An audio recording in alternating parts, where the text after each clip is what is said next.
Hello dear student, आप कैसे हो? उम्मीद है आप अच्छे होंगे और मस्त होंगे और आपके एग्जाम की तैयारी शानदार चल रही होगी। और हमने जो चैप्टर स्टार्ट किया था उस चैप्टर का नाम था द्वितीयक क्रियाएं। तो पिछली क्लास में हमने द्वितीयक क्रियाओं का अर्थ पढ़ लिया था, महत्वपूर्ण द्वितीयक क्रियाएं पढ़ ली थी।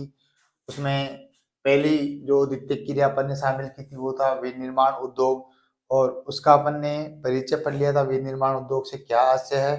और इस क्लास में हम बात करेंगे विनिर्माण उद्योग की विशेषताएं क्या क्या है विनिर्माण, इसकी विशेषताएं महत्वपूर्ण बातें क्या क्या है। तो ये बता दूं मैं आपको कि पिछले बार जो बोर्ड एग्जाम लगा था उसमें विनिर्माण उद्योग की विशेषताएं आपसे पूछी जा चुकी है। तो बोर्ड एग्जाम 2023 में ही आ चुका है, तो 2025 के बोर्ड एग्जाम में आना कोई बड़ी बात नहीं है।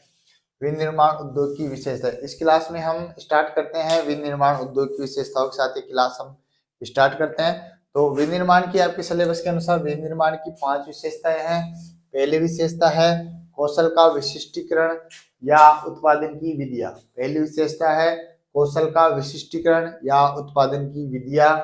दूसरी विशेषता है यंत्रीकरण।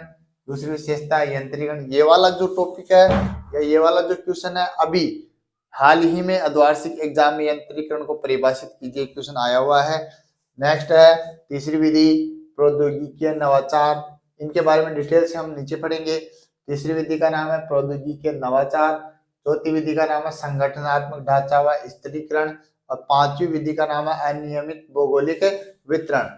अगर आपके ये क्वेश्चन निबंधात्मक दृष्टि से आता है तो हमें क्वेश्चन स्टार्ट करते ही सबसे पहले 5 लाइन में जैसे मैंने यहाँ पे उतारा है, सबसे पहले इन 5 विशेषताओं को हम क्या लिखेंगे, नाम लिखेंगे और फिर विस्तार से इसका हम क्या करेंगे, वर्णन करेंगे। तो सबसे पहली विशेषता है कौशल का विशिष्टीकरण या उत्पादन की विधियां कौन कौन सी होती है। देखो उत्पादन की विधियां होती है जैसे मान लो हम हस्तशिल्प हाथ से भी कर सकते हैं या मशीनों के माध्यम से भी कर सकते हैं हम। उत्पादन की विधियां इनमें आती है। तो सबसे पहले हस्तशिल्प तरीकों से कारखाने में थोड़ा ही सामान उत्पादित होता है, यानी हाथ से निर्मित।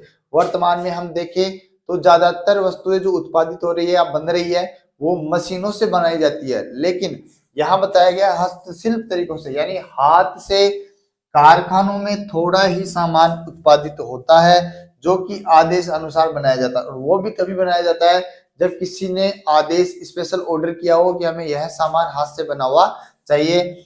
वह इनकी लागत अधिक आती है। यही एक कारण है कि हाथ से बनाया हुआ जो सामान होता है उसकी लागत क्या आती है, अधिक आती है। इस वजह से यह कारखानों में थोड़ा यानी कम ही बनाया जाता है, जबकि अधिक उत्पादन का संबंध बड़े पैमाने पर बनाए जाने वाले सामान से। अगर आपको अधिक उत्पादन करना है, बड़े पैमाने पर आपको सामान बनाना है, ठीक है, तो आपको मशीनों का प्रयोग करना पड़ेगा।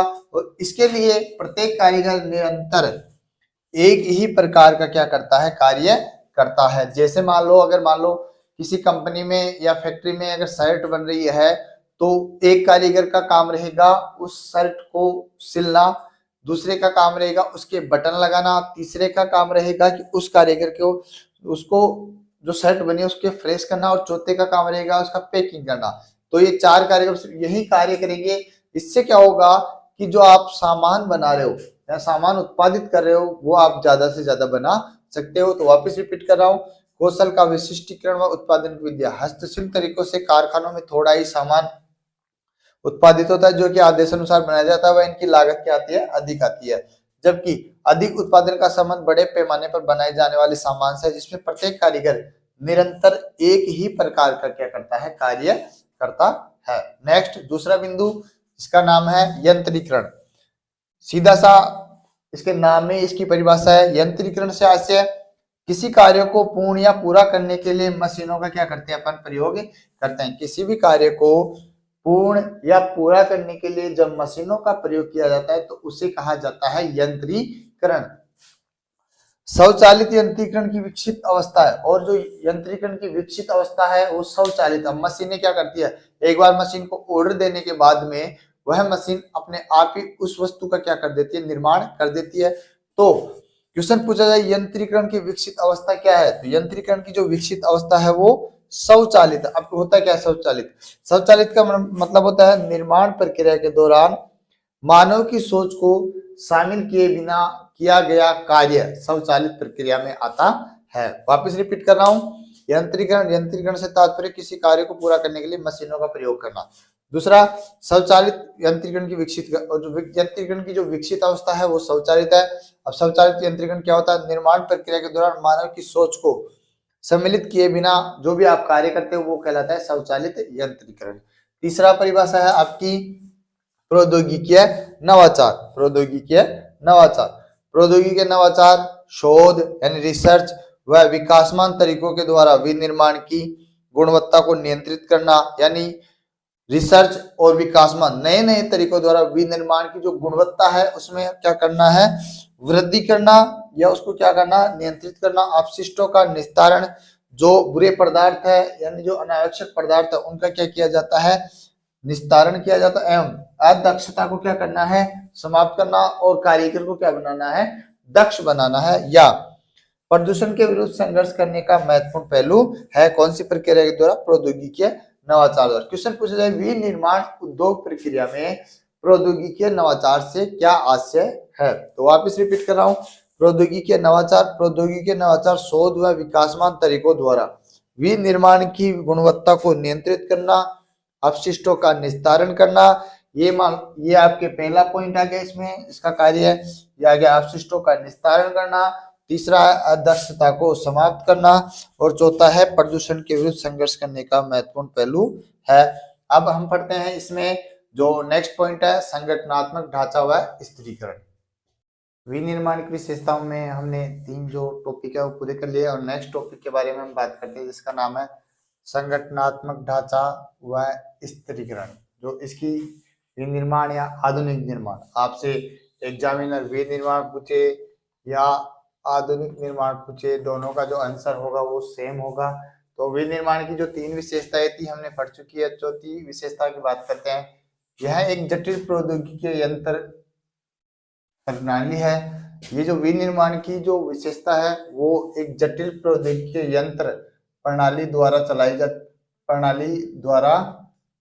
की जाती है। पहली विशेषता संगठनात्मक ढांचा व स्थिरीकरण में यह एक जटिल प्रौद्योगिकी यंत्र प्रणाली द्वारा की जाती है।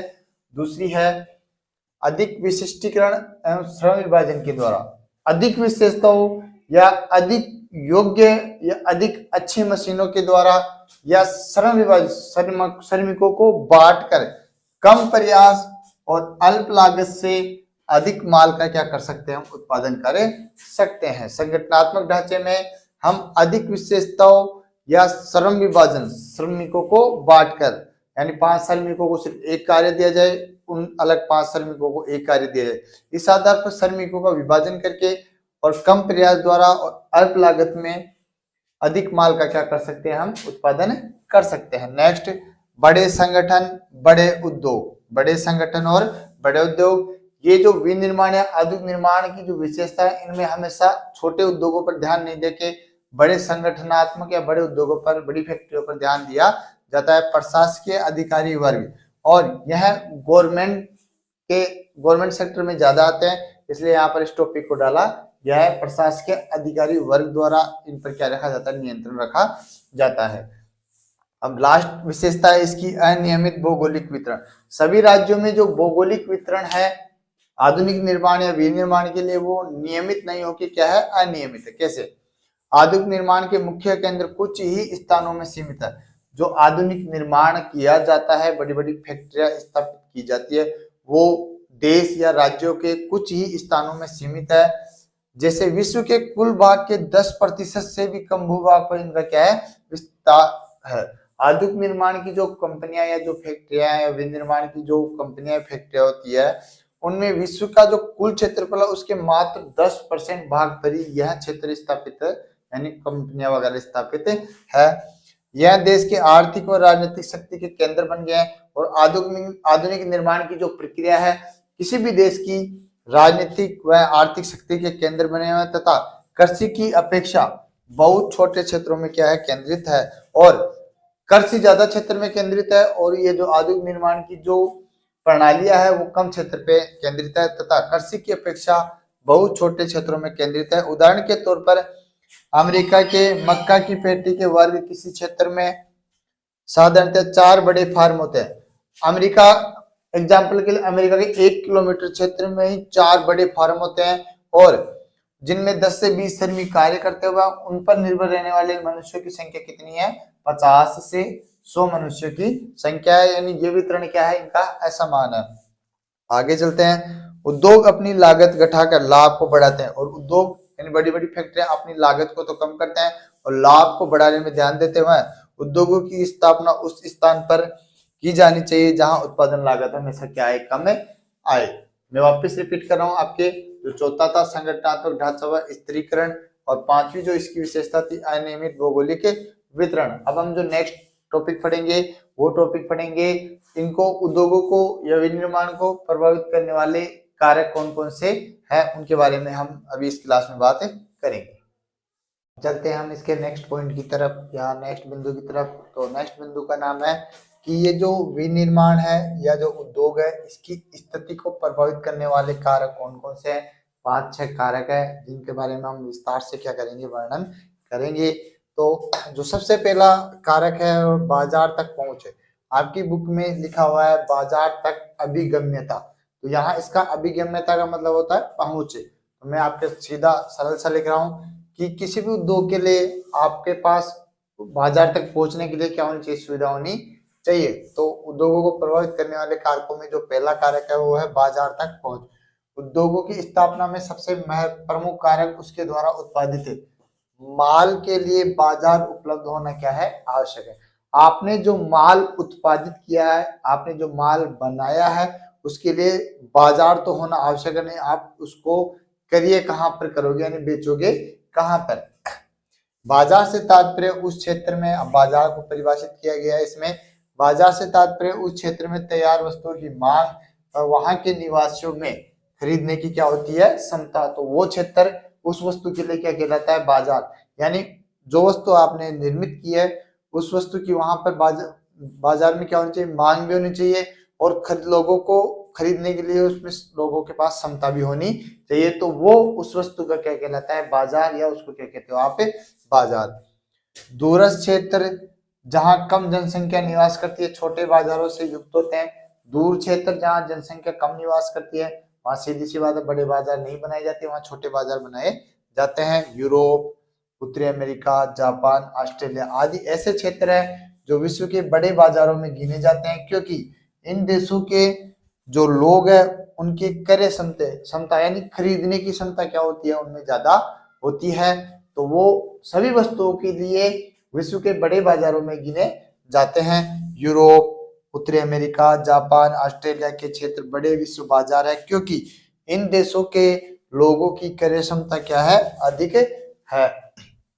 दक्षिण एवं दक्षिण पूर्वी एशिया के घने बड़े प्रदेश, अब बात करें एशिया की बात करें तो दक्षिण और दक्षिण पूर्वी एशिया के घने बड़े प्रदेश, प्रदेश का मतलब यह होता है देश, घने बड़े जनसंख्या की दृष्टि से क्षेत्रफल की दृष्टि से बड़े देश भी बड़े बाजार उपलब्ध करवाते हैं। कौन से एरिया के? दक्षिण एवं दक्षिण पूर्वी एशिया के घने बड़े प्रदेश या देश भी बड़े बाजार उपलब्ध कराते हैं। कुछ उद्योगों का व्यापक बाजार होता है और इनमें कुछ उद्योग ऐसे भी होते हैं जिनका व्यापक बाजार होता है, जैसे वायुयान निर्माण इनका व्यापक बाजार है, शस्त्र निर्माण इनका भी व्यापक बाजार है। ये बड़े बड़े बाजार उपलब्ध कराने वाले क्या है? उद्योग है।